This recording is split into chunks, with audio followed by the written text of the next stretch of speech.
ça part sur un petit clap si tu veux devant ta tête. Je clappe. Ouais.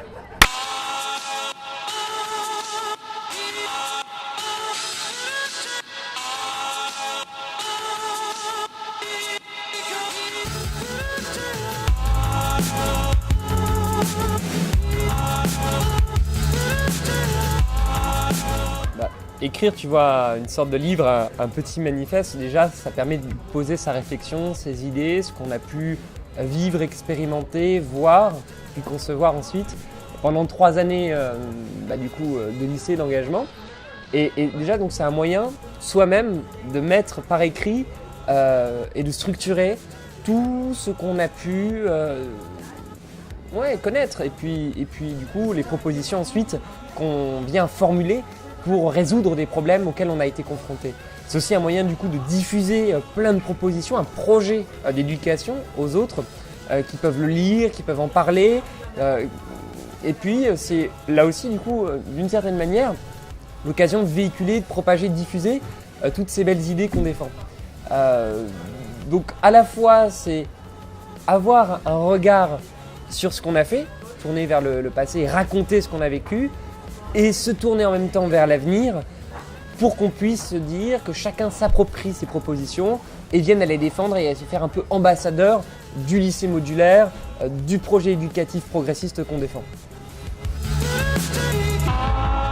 Alors, il y a plusieurs propositions phares, je vais en énumérer quelques-unes, mais le concept fondamental qu'on développe à travers le livre de l'alternative lycéenne, c'est l'idée de l'école modulaire. Alors qu'est-ce que c'est l'école modulaire? C'est que ça part d'un constat simple.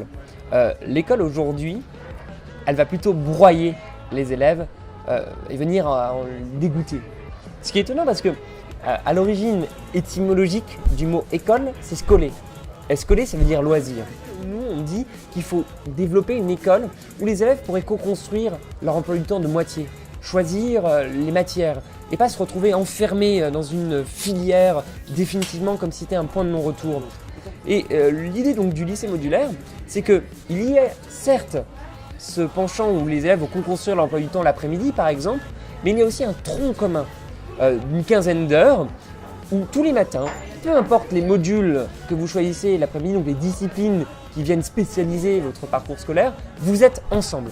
Vous avez les mêmes cours et on donne un bagage culturel commun à chaque élève de la République qui doit maîtriser les mêmes savoirs fondamentaux, les mêmes connaissances, les mêmes compétences, les mêmes savoirs, savoir-faire et savoir-être.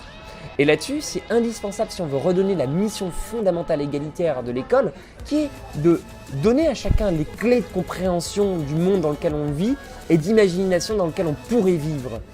Et là-dessus, aujourd'hui, malheureusement, l'école ne le permet plus. Aujourd'hui, du coup, la sélection de l'orientation, elle se fait à 15 ans. Donc à 15 ans, on vous demande ce que vous voulez faire plus tard dans votre vie. Il faudrait retarder du coup l'orientation à la fin du lycée. Vous laissez 3 années de plus ou à travers vos modules, si on vient défendre une école modulaire, vous puissiez un peu savoir, si on repense aussi le temps scolaire sous une forme de semestrialisation, d'un semestre à l'autre, vous découvrez différentes matières et puis petit à petit, vous venez à savoir ce que vous voulez faire définitivement après le lycée. On rentre au lycée avec une carte de lycéen, on sort avec une carte d'électeur. Et voilà, on ne vous apprend pas à utiliser votre carte d'électeur, alors qu'on va vous apprendre à conduire une voiture, parce qu'on va avoir peur que du coup, vous alliez tuer un gars qui est en train de traverser la rue. Mais votre carte d'électeur, elle peut mener Marine Le Pen au pouvoir. L'obscurantisme, c'est pas une blague. Donc la citoyenneté, le fait de se dire comment est-ce qu'on fait société, ça s'apprend. C'est pas naturel, c'est pas spontané. Et ça doit s'enseigner aussi au sein de l'école. L'école doit arrêter d'être cette sorte d'usine à futurs travailleurs, salariés, mais ça doit être plus une fabrique de la citoyenneté. Et là-dessus aussi, il y a un réel problème sur la conception de l'école.